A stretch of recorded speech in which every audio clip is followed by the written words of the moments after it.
Hello, good morning students.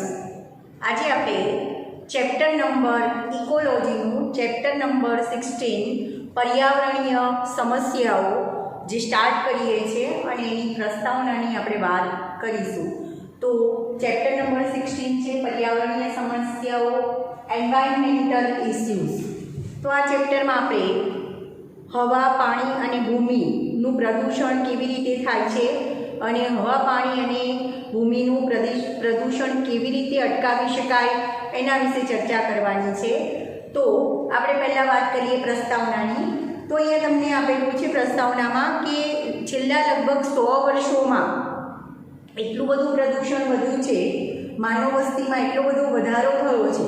છેલ્લા 100 વર્ષમાં માનવ વસ્તીમાં એટલો બધો વધારો થયો છે જેના કારણે પ્રદૂષણનું પ્રમાણ વધ્યું છે. પ્રદૂષણ પ્રમાણ વધ્યું છે એ સિવાય માનવ વસ્તીમાં વધારો થયો છે એના કારણે માનવની જરૂરી બધી જ વસ્તુઓ, જેમ કે તમને આપેલું છે કે છેલ્લા 100 વર્ષમાં માનવ વસ્તીમાં ખૂબ જ અથવા અતિશય વધારો થયો છે. એના કારણે ખોરાક, પાણી, ઘર, વીજળી, રસ્તા, વાહનો અને અન્ય ચીજ વસ્તુઓની માંગ ઘણી વધી છે. કારણ કે જેટલી વસ્તી વધારે હશે, માનવ વસ્તી જેટલી વધારે હશે એટલી એની જરૂરિયાતો વધારે હશે. ખોરાક માટેની જરૂરિયાત, રહેવા માટેની જરૂરિયાત કે પછી બીજી અન્ય કોઈ પણ જરૂરિયાત છે, રસ્તા ઉપરના દબાણો, વાહનો, બધી જ જરૂરિયાતો વસ્તીમાં જેમ જેમ વધારો થશે એમ એમ આ બધી જ માંગો વધતી રહેશે. અને આ બધી માંગ વધતી રહેશે એના કારણે શું થાય છે? આ માંગ એ આપણા કુદરતી સંસાધનો એટલે કે આપણા કુદરતી સ્ત્રોતો જેમ કે જમીન, હવા, પાણી અને બીજા બધા કુદરતી સ્ત્રોતો છે જેમ કે નદી, તળાવ, સરોવર, ખેતરો, જંગલો, આ બધા જ કુદરતી સ્ત્રોત અથવા પ્રાકૃતિક સ્ત્રોત ઉપર દબાણ કરે છે, જબરદસ્ત દબાણ કરે છે અને હવા, પાણી અને જમીનનું પ્રદૂષણ પ્રેરે છે. તો માનવ વસ્તીના કારણે હવા, પાણી અને જમીનનું પ્રદૂષણ પ્રેરાય છે. અને આપણી કિંમતી પ્રાકૃતિક સંસાધન એટલે કે જે આપણા કિંમતી કુદરતી અથવા પ્રાકૃતિક સ્ત્રોતો છે જેમ કે નદી, પાણી, હવા, જમીન, નદી, તળાવ, સરોવર, બરાબર, પછી જમીન, એમાં ખેતરો, પછી જંગલો, આ બધા જે કુદરતી સ્ત્રોતો છે, કુદરતી સંસાધનો છે, એનું અધઃપતન થાય છે એટલે કે અવનતિકરણ થાય છે. અહીંયા અધઃપતન માટે તમને બીજો એક શબ્દ આપ્યો છે કે આપણા કિંમતી પ્રાકૃતિક સંસાધનો એટલે કે સ્ત્રોતો, એનું અધઃપતન અથવા અવનતિકરણ થાય છે અને એમાં ભંગાણ અટકાવવાનો આપણે પ્રયત્ન કરવો જોઈએ. અને આપણે એવો પ્રયત્ન કરવો જોઈએ કે માનવ વસ્તી દ્વારા જે આ આપણા કુદરતી સ્ત્રોતો છે એનું જે પ્રદૂષણ થાય છે, એનું જે અધઃપતન થાય છે, એનું જે ભંગાણ થાય છે એ અટકાવવાના આપણે પ્રયત્ન કરવા જોઈએ. અને પ્રદૂષણ અટકાવવા માટેના પ્રયત્નો અથવા પ્રદૂષણના વિકાસની પ્રક્રિયાને અટકાવવા માટેના પ્રયત્નો કરવા જોઈએ. હવે પ્રદૂષણની વ્યાખ્યા તમારે યાદ રાખવાની છે કે પ્રદૂષણ એટલે શું. તમે બધા જ જાણો છો કે પ્રદૂષણ એટલે શું. જમીન, હવા અને પાણીનું પ્રદૂષણ એટલે શું તમે ખબર જ છે તમને, પણ એની પરફેક્ટ વ્યાખ્યા આપણે સમજીએ કે પ્રદૂષણ એટલે શું. પ્રદૂષણની વ્યાખ્યા શું થશે? તો હવા, ભૂમિ, પાણી કે જમીનની ભૌતિક, રાસાયણિક તેમજ જૈવિક લાક્ષણિકતામાં કોઈ પણ અનિચ્છનીય એટલે ઈચ્છા વગરનો કોઈ પણ અનિચ્છનીય ફેરફાર થાય તો એ પ્રક્રિયાને પ્રદૂષણ તરીકે ઓળખવામાં આવે છે. તો પ્રદૂષણની વ્યાખ્યા યાદ રાખજો. પ્રદૂષણ એટલે શું? તો આપણા જે કુદરતી સંસાધનો છે જેમ કે જમીન, હવા, પાણી અને ભૂમિ, જમીન, હવા, ભૂમિ અને પાણીમાં ભૌતિક, રાસાયણિક કે જૈવિક લાક્ષણિકતાઓમાં ભૂમિ, હવા, પાણી, જમીનની ભૌતિક, રાસાયણિક કે જૈવિક લાક્ષણિકતામાં થતો કોઈ પણ અનિચ્છનીય ફેરફાર જેને પ્રદૂષણ તરીકે ઓળખવામાં આવે છે. તમે સરળ ભાષામાં પણ લખી શકો કે ભૂમિ, હવા, પાણી કે જમીનમાં કોઈ પણ કારકો જેમ કે ભૌતિક, રાસાયણિક કે જૈવિક કારકો, ઘટકો દ્વારા કોઈ અનિચ્છનીય ફેરફાર થાય છે તો એને પ્રદૂષણ તરીકે ઓળખવામાં આવે છે. બીજી વ્યાખ્યા તમારે યાદ રાખવાની છે પ્રદૂષકોની. તો પ્રદૂષકો કોને કહેવાય? તો આ જે હવા, ભૂમિ, પાણી કે જમીન ઉપર જે આવા અનિચ્છનીય ફેરફારો કરે છે, ભૌતિક, રાસાયણિક કે જૈવિક ઘટકો દ્વારા જે અનિચ્છનીય ફેરફાર કરે છે એવા ઘટકોને પ્રદૂષકો તરીકે ઓળખવામાં આવે છે. તો આવા અનિચ્છનીય ફેરફાર લાવતા ઘટકોને પ્રદૂષકો તરીકે ઓળખવામાં આવે છે. તો આપણે આ ચેપ્ટરમાં પ્રદૂષણ, હવા, ભૂમિ, પાણી, જમીનનું પ્રદૂષણ કેવી રીતે થાય છે એ સમજવાનું છે અને એના ઉપાયો, એનું નિવારણ સમજવાનું છે. એને કેવી રીતે અટકાવી શકાય એ પોઈન્ટ આપણે સમજવાના છે. તો પર્યાવરણીય પ્રદૂષણને નિયંત્રણમાં રાખવા તથા તેની સુરક્ષા કરવા માટે પર્યાવરણની ગુણવત્તા સુધારવા માટે ભારત સરકારે 1986માં એક અધિનિયમ લાગુ પાડ્યો.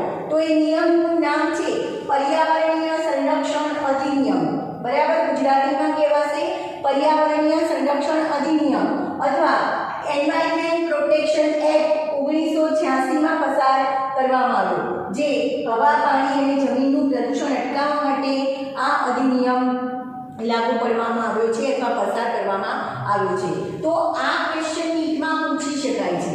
બરાબર, કે હવા, ભૂમિ અને પાણી, જમીન, હવા, પાણી અને જમીનનું પ્રદૂષણ અટકાવવા માટે ભારત સરકારે કયો નિયમ લાગુ પાડ્યો અને ક્યારે નિયમ લાગુ પાડ્યો? તો હવા, પાણી અને જમીનનું પ્રદૂષણ અટકાવવા માટે ભારત સરકારે 1986માં પર્યાવરણીય સંરક્ષણ અધિનિયમ એટલે કે એન્વાયરમેન્ટ પ્રોટેક્શન એક્ટ લાગુ પાડ્યો 1986માં, જે તમને નીટમાં પૂછી શકાય. તો આ અધિનિયમ પ્રમાણે આપણે પર્યાવરણીય પ્રદૂષણને નિયંત્રણમાં રાખવા માટે તથા પર્યાવરણની ગુણવત્તા સુધરે એ માટે, પર્યાવરણની સુરક્ષા કરવા માટે, સુરક્ષા જાળવવા માટે અને પર્યાવરણની ગુણવત્તા સુધારવા માટે આ અધિનિયમ ભારત સરકારે રજૂ કર્યો છે અથવા ભારત સરકાર દ્વારા આ અધિનિયમ લાદવામાં આવ્યો છે.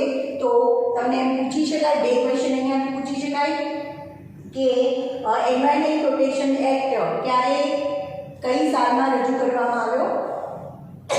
તો 1986માં. અને શેના માટે એન્વાયરમેન્ટ પ્રોટેક્શન એક્ટ લાગુ કરવામાં આવ્યો? તો હવા, પાણી અને જમીનના પ્રદૂષણને અટકાવવા માટે અથવા તો નિયંત્રણમાં રાખવા માટે. તો ફરીથી એકવાર પ્રસ્તાવનામાં ધ્યાન રાખજો.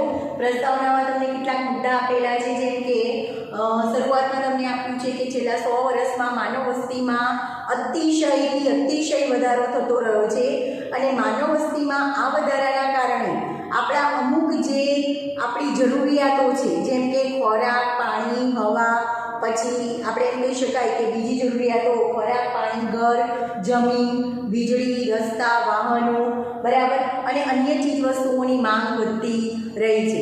અને આ માંગને પૂરી કરવા માટે આપણા કુદરતી સંસાધનો જેમ કે જમીન, હવા અને પાણી ઉપર જબરદસ્ત દબાણ થાય છે અને માનવ દ્વારા આ હવા, પાણી અને જમીનનું પ્રદૂષણ પ્રેરાય છે અને એ પ્રદૂષણના કારણે આપણા પ્રાકૃતિક જે સ્ત્રોતો છે એનું અધપતન અથવા અવનતીકરણ થાય છે અથવા એનું ભંગાણ થાય છે. તો એ કેવી રીતે પ્રદૂષણ પ્રેરાય છે એના વિશે આપણે આ ચેપ્ટરમાં સમજવાનું છે. બરાબર, કારણ કે માનવની, જેમ કે આપણે ઉદાહરણ આપીએ કે માનવોએ ઘર બનાવવા છે, વસ્તી બધી, તો રહેવા માટે એને ઘર બનાવવા છે, તો શું કરે છે? તો ખેતરો જ્યાં હોય એ ખેતરોની જગ્યાએ ઘર રહેઠાણ ઊભા કરે છે અથવા જ્યાં તળાવ કે સરોવર એવું છે તો એ તળાવ સરોવરને પૂરી દે છે અને એ જગ્યાએ ઘર કે ઉદ્યોગો સ્થાપે છે. તો આ કારણે કુદરતી જે જગ્યા છે, કુદરતી જે ભૂમિ છે એ ભૂમિ પર બધી જગ્યાએ ઘર બની જાય છે અને કુદરતી સ્ત્રોતમાં ઘટાડો થાય છે અથવા ભંગાણ થાય છે અને એમાં પ્રદૂષણ પ્રેરાય છે. આપણા કિંમતી પ્રાકૃતિક સંસાધનોનું અધપતન અને ભંગાણ અટકાવવાનું કાર્ય અને પ્રદૂષણના વિકાસની પ્રક્રિયાને અટકાવવાનો આપણે પ્રયત્ન કરવો જોઈએ. હવે પ્રદૂષણની વ્યાખ્યા તમારે યાદ રાખવાની છે કે પ્રદૂષણ કોને કહેવાય? તો હવા, ભૂમિ, પાણી અને જમીન એની ઉપર થતું કોઈ પણ ભૌતિક, રાસાયણિક કે જૈવિક લાક્ષણિકતાઓમાં થતા કોઈ પણ અનિચ્છનીય ફેરફારને પ્રદૂષણ તરીકે ઓળખવામાં આવે છે. અથવા તમે સરળ ભાષામાં એમ પણ લખી શકો કે હવા, પાણી, જમીન અને ભૂમિ પર થતા ભૌતિક, રાસાયણિક કે જૈવિક ઘટકો દ્વારા જે અનિચ્છનીય ફેરફારો થાય છે જેને પ્રદૂષણ તરીકે ઓળખવામાં આવે છે અને આવા પ્રદૂષણ રહેતા ઘટકોને પ્રદૂષકો તરીકે ઓળખવામાં આવે છે. આવા પ્રદૂષકો જુદા જુદા પ્રકારના હોય છે. કેટલાક રાસાયણિક ઘટકો દ્વારા જો પ્રદૂષણ પ્રેરાય તો એને રાસાયણિક પ્રદૂષકો કહેવાય. જૈવિક ઘટકો દ્વારા જો પ્રદૂષણ પ્રેરાય તો એને જૈવિક ઘટકો કહેવાય. ભૌતિક ઘટકો દ્વારા જો જૈવિક પ્રદૂષકો કહેવાય. ભૌતિક ઘટકો દ્વારા જો પ્રદૂષણ પ્રેરાય તો એને ભૌતિક પ્રદૂષકો કહેવાય. ટૂંકમાં ભૌતિક, રાસાયણિક કે જૈવિક ઘટકો દ્વારા જે જમીન, હવા અને પાણીમાં જે અનિચ્છનીય ફેરફારો થાય છે એને પ્રદૂષણ તરીકે ઓળખવામાં આવે છે. તો પ્રદૂષણની આ પ્રક્રિયાને અટકાવવા માટે અને આપણી કુદરતી જે સંસાધન, કુદરતી જે સ્ત્રોતો છે એ પર્યાવરણની સુરક્ષા માટે અથવા તો પર્યાવરણમાં પ્રદૂષણને અટકાવવા માટે ભારત સરકારે એક એક્ટ, નિયમ પસાર કર્યો છે 1986માં. જે નિયમનું નામ છે પર્યાવરણીય સંરક્ષણ અધિનિયમ અથવા એન્વાયરમેન્ટ પ્રોટેક્શન એક્ટ 1986માં પસાર કરવામાં આવ્યો છે. જે પર્યાવરણીય પ્રદૂષણને અટકાવવા માટેનો નિયમ છે અથવા અધિનિયમ છે. હવા, પાણી અને જમીન એનું પ્રદૂષણ અટકાવવા માટેનો અધિનિયમ છે.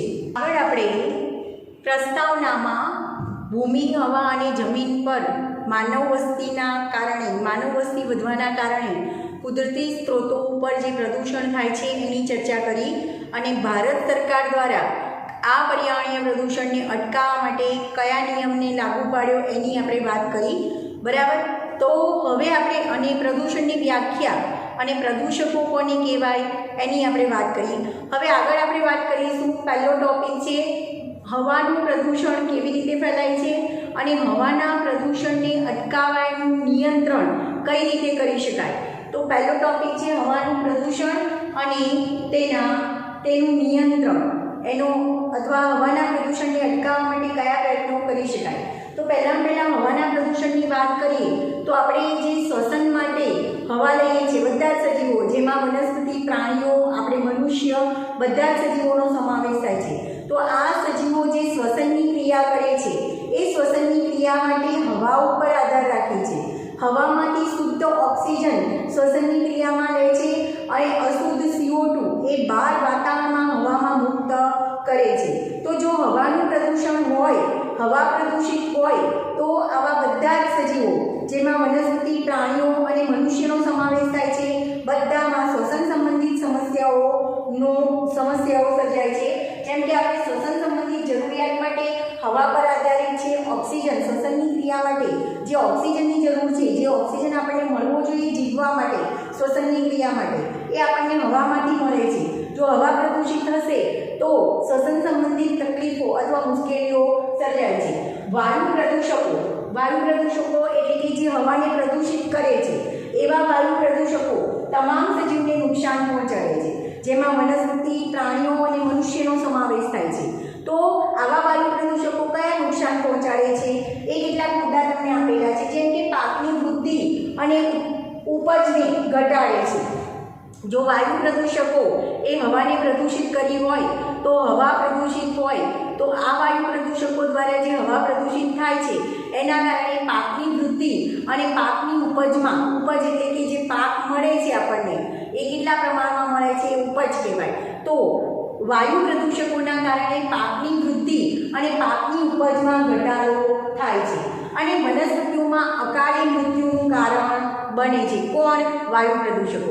અકાળે મૃત્યુ એટલે અપરિપક્વ અવસ્થાએ મૃત્યુ થાય એને અકાળી મૃત્યુ કહેવાય. કારણ કે દરેક સજીવોનો જીવવાનો સમયગાળો નિશ્ચિત છે કે એ જન્મે છે, વૃદ્ધિ અને વિકાસ પામે છે, પરિપક્વ બને છે, પ્રજનનની ક્રિયા કરે છે, વૃદ્ધત્વ પામે છે અને પછી એનું મૃત્યુ થાય છે. બરાબર. તો દરેક સજીવનો મૃત્યુનો સમયગાળો નિશ્ચિત છે, પણ એ મૃત્યુના સમયગાળા પહેલાં જો એનું મૃત્યુ થાય તો એ અપરિપક્વ અવસ્થાએ અથવા તો અકાળે થયેલું મૃત્યુ કહેવાય. તો વાયુ પ્રદૂષકોના કારણે પાકની વૃદ્ધિ અને ઉપજમાં તો ઘટાડો થાય જ છે, પણ સાથે સાથે વનસ્પતિઓમાં અકાળે મૃત્યુ પણ થાય છે. એના કારણે ખોરાકની જે જરૂરિયાત છે આપણી, જે પાક, ફળ, શાકભાજી એ બધામાં અસર થાય છે. એનું ઉત્પાદન ઘટે છે અને સારા પ્રમાણમાં સારો પાક મળતો નથી. પછી મનુષ્ય અને પ્રાણીઓને પણ નુકસાન પહોંચાડે છે. મનુષ્ય અને પ્રાણીઓ પણ ના મૂળ શ્વસન માટે ઓક્સિજન લેવા માટે હવા ઉપર જ આધારિત છે. જો આવી હવા પ્રદૂષિત હશે તો એને શુદ્ધ ઓક્સિજન પ્રાપ્ત થશે નહીં, અને શુદ્ધ ઓક્સિજન પ્રાપ્ત ના થાય તો માનવ અને પ્રાણીઓ બંનેના શ્વસન તંત્રને અસર થાય છે. આ હાનિકારક અસરો એ પ્રદૂષકોની સાંદ્રતા કેટલી છે એના ઉપર આધાર રાખે છે. પ્રદૂષકોનો એ વાતાવરણમાં કે હવામાં વિસ્તરવાનો સમયગાળો કેટલો છે એના ઉપર આધાર રાખે છે, અને જે તે સજીવ ઉપર એની અસર કેવી રીતે થાય છે એના ઉપર આધાર રાખે છે. બરાબર. એટલે આ પોઈન્ટમાં એવો મુદ્દો સમજાવે છે કે જે વાયુ પ્રદૂષકો દ્વારા જે હાનિકારક અસર થાય છે એ શેના ઉપર આધાર રાખે છે. તો વાયુ પ્રદૂષકો દ્વારા જે હાનિકારક અસર થાય છે એ હાનિકારક અસર એ પ્રદૂષકોની સાંદ્રતા એટલે કે પ્રદૂષકોની માત્રા કેટલી છે, વધારે છે કે ઓછી, એના પર આધાર રાખે છે.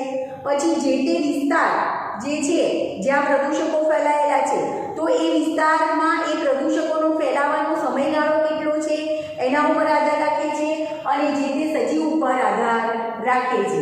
હાનિકારક અસરો, વાયુ પ્રદૂષકો દ્વારા થતી હાનિકારક અસરો, પ્રદૂષકોની સાંદ્રતા, એ પ્રદૂષકોનો એ વિસ્તારમાં પ્રસરવાનો સમયગાળો અને જે તે સજીવ પર આધાર રાખે છે.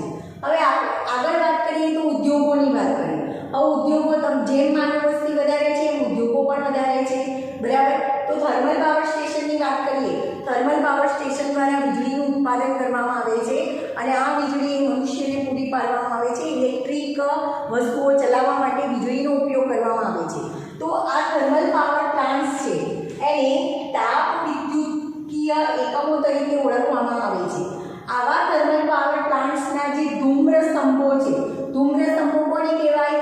જે ધુમાડો બહાર નીકળે એને એ સ્તંભોને ધૂમ્ર સ્તંભો કહેવાય. તો થર્મલ પાવર પ્લાન્ટ્સમાં આવેલા ધૂમ્ર સ્તંભો જે ધુમાડાની ચીમનીઓ છે એને ધૂમ્ર સ્તંભો કહેવાય છે.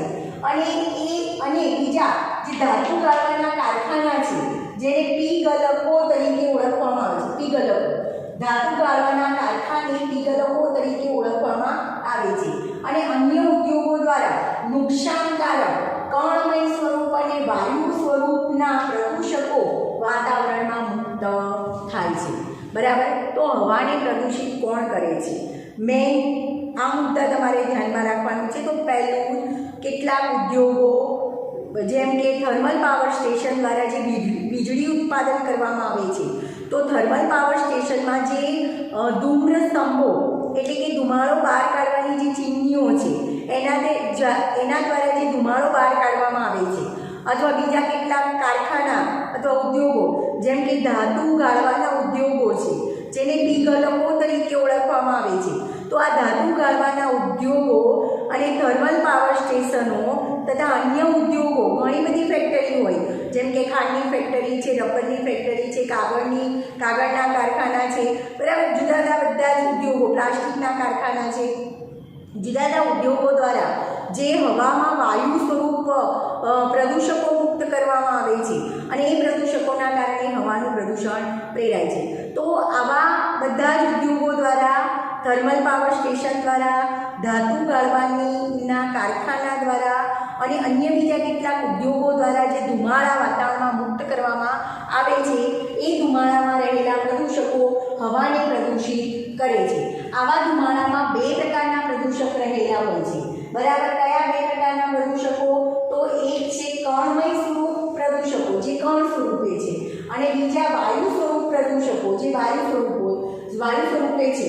તો આવા બે પ્રકારના પ્રદૂષકો આવા ધુમાડામાં રહેલા છે કે જે હવાને પ્રદૂષિત કરે છે. તો આવા પ્રદૂષકો જે છે એ પ્રદૂષકો કણ સ્વરૂપ પ્રદૂષકો અને વાયુ સ્વરૂપ પ્રદૂષકો જે થર્મલ પાવર સ્ટેશન, ધાતુ ગાળવાના કારખાના અને અન્ય ઉદ્યોગો દ્વારા મુક્ત કરવામાં આવે છે, એવા પ્રદૂષકો વાતાવરણમાં રહેલી હવા એના નાઇટ્રોજન અને શુદ્ધ નાઇટ્રોજન અને ઓક્સિજન જેવા બિનહાનિકારક વાયુઓ સાથે જોડાય છે અને પછી વાયુ સ્વરૂપ પ્રદૂષકો મુક્ત કરે છે. બરાબર.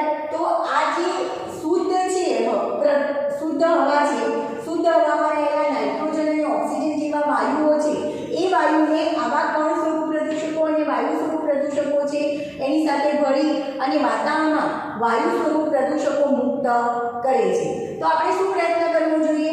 આવા પ્રદૂષકો હવાને પ્રદૂષિત કરે છે. તો આપણે શું પ્રયત્નો કરવો જોઈએ? તો હવામાં આ જે ઉદ્યોગો છે કે કારખાના છે જેના દ્વારા આવા ધુમાડા મુક્ત કરવામાં આવે છે અને જેમાં આવા બે પ્રકારના પ્રદૂષકો છે, કણમય પ્રદૂષકો અને વાયુમય પ્રદૂષકો. તો આવા કણમય પ્રદૂષકો અને વાયુમય પ્રદૂષકો જે હવામાં મુક્ત કરવામાં આવે છે એને મુક્ત કરતા પહેલાં એને એ હવામાંથી એ ધુમાડામાંથી જો ગાળી લેવામાં આવે તો વાતાવરણમાં હવા પ્રદૂષિત થતી અટકે છે, હવાનું પ્રદૂષણ થતું અટકે છે. કણમય સ્વરૂપ અને વાયુ સ્વરૂપ પ્રદૂષકો જે ધુમાડામાં રહેલા છે એને જો ગાળી લેવામાં આવે અને પછી એવા ધુમાડાને વાતાવરણમાં મુક્ત કરવામાં આવે તો હવાનું પ્રદૂષણ અટકે છે. તો હવે આપણે એવા બે સાધનો વિશે સમજવાનું છે કે જે આવા કણમય અને વાયુ સ્વરૂપ પ્રદૂષકો ને ગાળી અને હવાને ધુમાડાને શુદ્ધ કરી અને પછી હવામાં મુક્ત કરવામાં આવે છે. તો એવા બે સાધનના નામ તમારે યાદ રાખવાના છે. એક છે સ્ક્રબર્સ અને બીજું છે ઇલેક્ટ્રોસ્ટેટિક પ્રેસિપિટેટર્સ. જે આવા કારખાના કે થર્મલ પાવર સ્ટેશનમાંથી નીકળતા કે અન્ય ઉદ્યોગોમાંથી નીકળતા ધુમાડાને શુદ્ધ કરીને એમાંથી આવા કણમય અને વાયુ સ્વરૂપ પ્રદૂષકોને દૂર કરી અને પછી ધુમાડાને વાતાવરણમાં મુક્ત કરે તો હવાનું પ્રદૂષણ કેટલેક અંશે ઓછું કરી શકાય છે. તો આપણે આગળ વાત કરીએ છીએ સ્ક્રબર્સ અને ઇલેક્ટ્રોસ્ટેટિક પ્રેસિપિટેટર્સ જે હવા ધુમાડાને શુદ્ધ કરવાનું કાર્ય કરે છે.